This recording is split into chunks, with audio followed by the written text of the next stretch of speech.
A taxi driver in Boya has been found dead in his house. The corpse of Ediage Rex was discovered on Tuesday, March 3, 2026. Out of Cameroon, at least 6 persons have been confirmed dead after a mine shaft collapsed in Eastern Democratic Republic of the Congo, with fears the toll could rise as rescue teams search through the debris for survivors. And in sports, in an intense display of West Africa rivalry, Nigeria's Super Falcons have come from behind to defeat the indomitable Lionesses of Cameroon 3-1. Details of the stories and more in this newscast.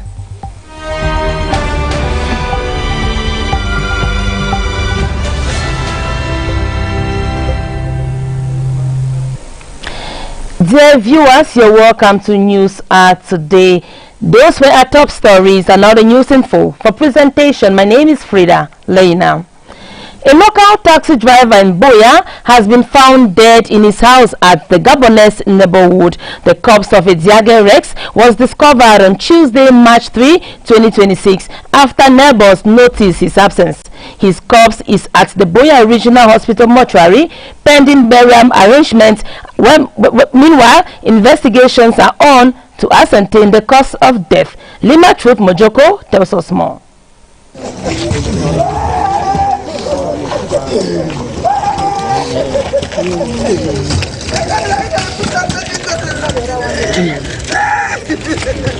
Mood has settled over the Boya community following the discovery of a local taxi driver's body in Gabonese neighborhood by name Ediage Rex on March 3rd, 2026.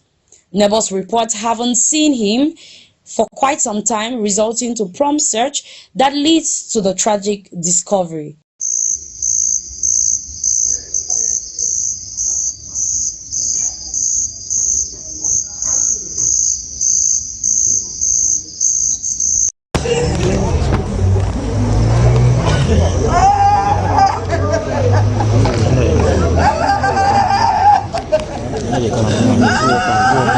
Ediage's body was carried to the Boya Regional Mortuary. While details are still to emerge, the circumstances surrounding Ediage's death remains uncertain, as security officers are still to give official statement to the cause of his demise. The community of Boya is left in fear, as this incident is not the first occurrence with taxi drivers in the northwest and southwest region of Cameroon.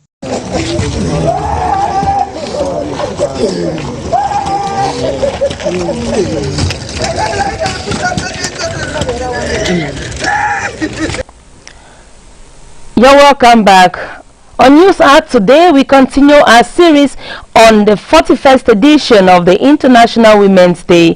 Today, we are putting a spotlight on an amazing woman, a force to reckon with, and a woman who is on a mission to empower and lift women across the Southwest region. She is the Southwest Regional Delegate of Women's Empowerment and the Family, Ediage Lucia Dipita. Here is her profile, compiled by Sharon Tita. Ediage Lucia is a force to be reckoned with in the Southwest region, tirelessly championing women's empowerment and family welfare. As Women's Day shines a light on progress towards gender equality, Lucia's unwavering dedication makes her an inspiration to many. As a mother of 3, Lucia knows firsthand the challenges women face. She thereby emphasizes that many women go through similar struggles. I think, like every other woman, the biggest challenge I've faced is the challenge of having children and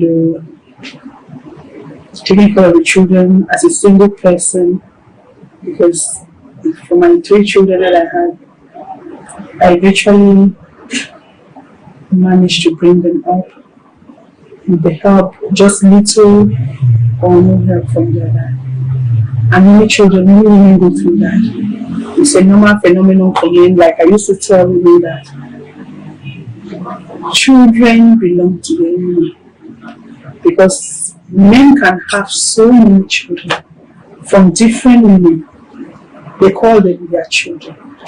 But the one that comes from your womb is the one that you call your children. Her faith and resilience drive her to support others. As head of the Southwest Regional Delegation of Women's Empowerment and the Family, Lucia stresses that women in leadership roles must be courageous and determined. I want to say that for a woman to be a leader, you must be very, very focused. You must be courageous, determined and committed. You should not have any fears. You should know that as a woman, you are a human being. It's not because you are a woman, female gender, that you think less of yourself. And for women, there is a better comma, open and close, that they must be self-assertive. She prioritizes self-care, making time for healthy eating and dressing well amidst her busy schedule. Because what does not enter in the mouth cannot destroy you. What I eat, I try as much as possible to eat the right things, because at a certain age, after 40, you make sure that carbohydrate is not your thing for every day. Lucia advises young girls to prioritize education and acquire skills. Her trailblazing effort serves as a testament to the power of determination and courage. So that education is the first thing in life. You have to be educated, be it education that comes from the level of intellect or the one that comes from the level of professionalism, be educated. In a world where women's empowerment matters, Eziage Lucia is a shining example of leadership, strength, and inspiration. Her legacy will undoubtedly continue to empower generations to come. In the meantime, sexual and reproductive health rights have taken center stage in Buea as young girls and women have been schooled on how to identify intimate partner violence and sexual exploitation and abuse ahead of the International Women's Day celebration. Honorin Cheng says in the upcoming feed that such customary practices are punishable by law in Cameroon. Take a listen. The Women's Counseling and the Information Center, WCIC, in alliance with the Ministry of Women Empowerment and the Family, have brought together young girls and women to talk sexual and reproductive health. Given that sexuality is emotional, there is need for participants to know how sexual exploitation manifests. You have control over your fertility. Do you have control over your sexual, your sexuality? When, like his writing said, there must be consent. At least they must have your consent. Anything that is not your consent is absent is a crime. It's an offense, and that's why Cameroon law punishes rape. When somebody rapes you, it's an offense, a very serious offense. In the Southwest region, experts at the Regional Delegation of Women's Empowerment and the Family are putting hands on deck to make sure that women not only know their rights, but that they seek to protect them. Because the two of them are supposed to be on the table to decide on what happens to family. But generally, 3/4 of our families are being controlled by the men. Prof is doing a lot, especially at the level of trainings. We train women every day. On the radio, we are there to talk to women, to vulgarize, to make sure women understand that if they don't know their rights, they will continue to suffer intimate partner violence, because that is where it begins, knowing your rights. Once you know your right, you'll be able to distinguish when you are violated or not. So rights are not given on a platter of gold. Therefore, the government of Cameroon is doing the best it can to eradicate certain customary practices which remain a nuance in the violation of women's sexual and reproductive rights. these girls are here to be educated on their sexual and reproductive rights, because we work with a legal tool that is the protocol to the African Charter on Human and People's Rights, on the rights of women in Africa, popularly known as the Maputo Protocol. Yes, the Article 14 of this Maputo Protocol talks on sexual and reproductive rights of women. The seminar holding under the banner Sexual and Reproductive Rights, making the Maputo Protocol a reality for all women and girls, holding at the Women Empowerment Center in Buea Town, is a stitching time that saves 9. Intimate partner violence is common in Africa. especially in Cameroon, especially in the southwest region, because culture is one of the things that has intruded into intimate partner violence and amplified it. Because even though people are educated to a certain level, they still want to keep that culture that a man is supreme, that whatever a man will say is what counts, and that a man is supposed to be supposed to have the final word to everything that happens. So this intimate partner violence crops up every time that a woman wants to say no to certain things. A man will always make the woman understand that you don't have the right to refuse me sex. Even if you're sick, you have to open your legs for me. You don't have the right to refuse the number of children you must have, because that is what I want and not what the woman wants. Regional delegate. These women and the young girls now know that sexual exploitation can still come from their partners, but above all, they know it's punishable by the law in Cameroon. Let's go over to the West region of Cameroon, where women in Bangante in the Ndé division have reiterated their commitment to work in synergy to foster development in the West region. They made their affirmation during activities to mark the 41st edition of the International Women's Day that were launched in the town of Ndé in the West region. Nathalie Njoma does us more. Ça va forcément amener des violences dans le couple, forcément, parce que la femme ne se sentant plus protégée. Women converged on the esplanade of the in Bagante, where they participate in sporting event to launch activities marking the 41st edition of the International Women's Day. Event was presided over by the divisional officer of Ndé, Auguste Sumba, who was accompanied by the Deputy Divisional Officer of Bagante District, the 4th Deputy Mayor of Bagante, departmental delegates, business women leaders, as well as numerous women and girls. Following the sporting activity, the afternoon was marked by a roundtable discussion held at the Bagante Women's Promotion Center, which focused on the themes the role of the community in combating gender-based violence and the rights of widows, all emphasizing on the role of women in the society. Symposium aims at promoting the rights and responsibilities of women, which is a step towards their integration and professional authorization. It is worth noting that this year's Women's Day celebration is holding under the theme Rights, Justice, Action for all women and girls. Ça va forcément amener des violences dans le couple. As the International Women's Day draws near, several themes are on focus, amongst them gender-based violence. From panel discussions through debates, the need to reduce violence against women has also been brought to the fore. Recently, femicide is on the rise in Cameroon, following several reports. In the paper that follows, staffman Mwambo William talks on the statistics of gender-based violence in Cameroon and attempts ways on mitigating it. Follow us. The indiscriminate and rampant killing of women and girl children in recent times in Cameroon is a call of concern. Thus, femicide is the killing of women due to gender-based violence.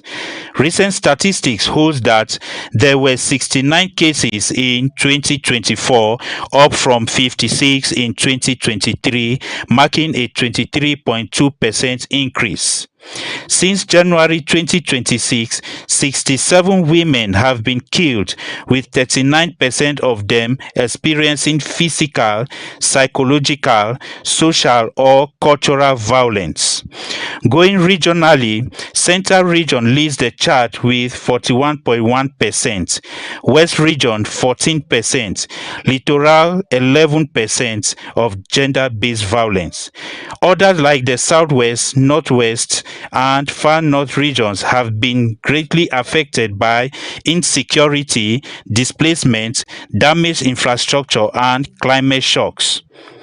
Despite efforts by non-governmental organizations, the United Nations, and other organizations to combat gender-based violence, including Cameroon's National Strategy targeting a 50% reduction in prevalence by 2026, the situation further gets worsened as women still go through the various kinds of violence like emotional violence 78.8%, economic violence 56.9%, physical violence 45.8%, sexual violence 33.7%. So then, parents, women, and husbands have various roles to fight the prevalence of gender-based violence. 1. Parents should open communication with their girl child about boundaries, consent, and safety. 2. Education.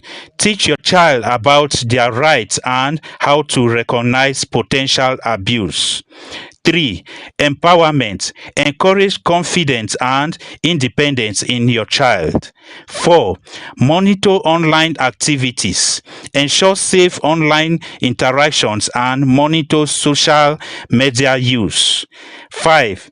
Support networking. Build a trusted network for your child. 6. Model respect. Show respect and equality in your relationships. 7. Teach your child to say no and set boundaries. 8. Encourage them to speak up if they feel uncomfortable. 9. Monitor other interactions with adults and peers. If the above is respected, then we must have been a team against gender-based violence.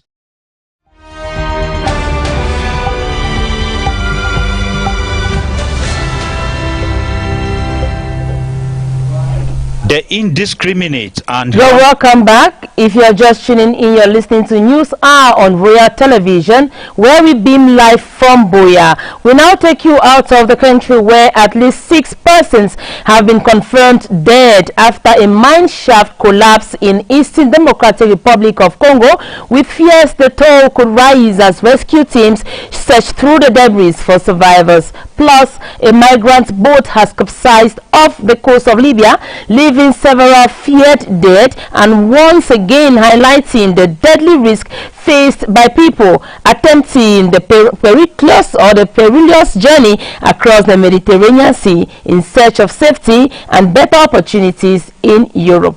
Nanga Sonia has a foreign page.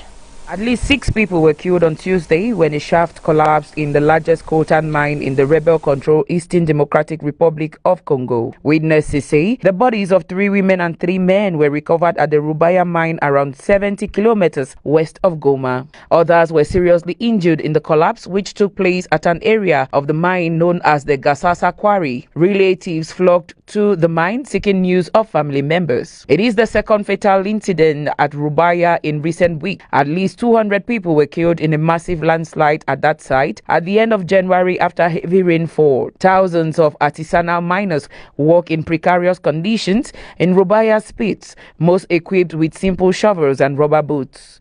The huge site accounts for about 15 to 30% of global coltan production and has been controlled by M23 rebels since April 2024. The Rwanda-backed movement makes around $800,000 a month from the mine, thanks to a $7 per kilogram tax on the production and sale of coltan. M23 has seized vast swathes of eastern DR Congo since its resurgence in 2021, a region rich in natural resources that has been ravaged by conflict for 3 decades. Fighting has intensified in the Rubaya area in recent days, with a drone strike on 24 February killing the M23 military spokesman Willy Ngoma. Emergency team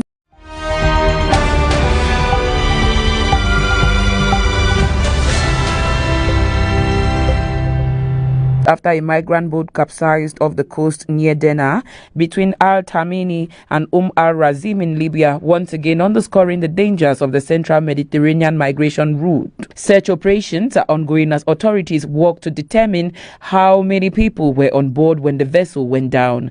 The central Mediterranean route, stretching from North African countries such as Libya to Egypt, as one of the world's deadliest migration corridors. Migrants and asylum seekers often attempt the crossing in overcrowded and and unseaworthy boats, relying on smuggling networks to make the perilous journey in hopes of reaching Europe. According to the International Organization for Migration, more than 2,100 migrants died or went missing while attempting to cross the Mediterranean last year alone. Humanitarian groups warn that the true toll may even be higher as many shipwrecks go unrecorded.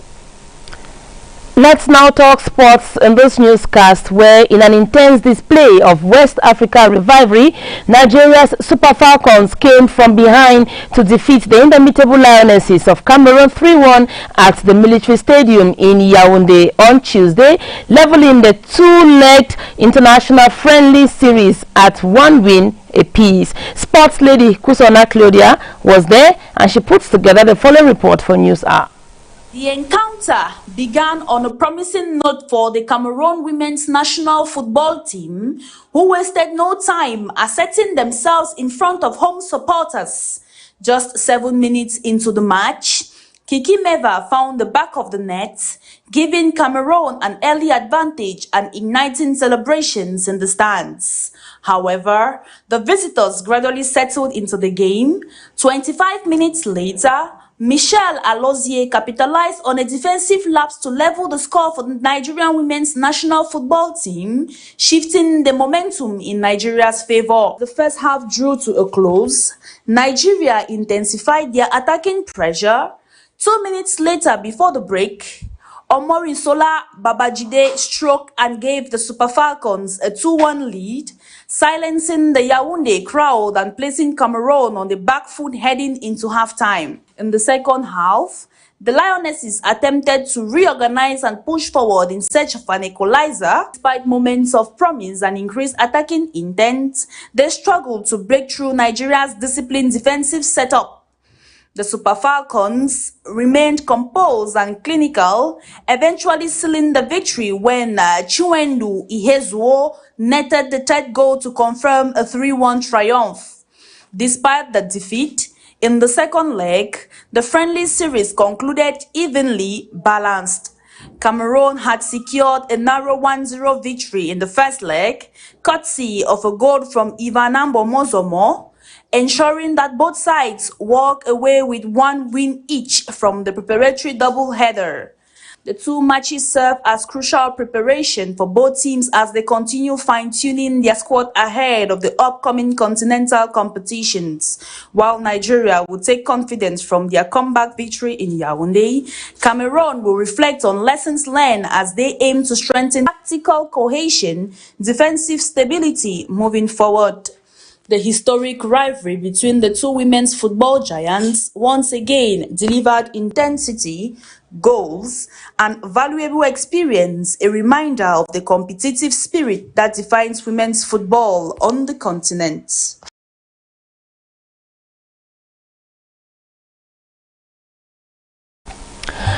A taxi driver in Boya has been found dead in his house. The corpse of a Diage Rex was discovered on Tuesday, March 3, 2026. Out of Cameroon, we told you that at least 6 persons have been confirmed dead after a mine shaft collapse in Eastern Democratic Republic of the Congo, with fears the toll could rise as rescue teams search through the debris for survivors. And in sports, in an intense display of West Africa rivalry, Nigeria's Super Falcons have come from behind to defeat the indomitable Lionesses of Cameroon 3-1. Dear viewers, we end the news here for today. See you tomorrow, same time, still on Royal Television for another edition of News Hour. It has been a production of Nguni Sonita with technical assistance from Mary Kongso and presented by me, Frida Leina. Stay tuned to more interesting programs on Royal Television. Up next is Crossview. Have a lovely time with a new vision of Africa.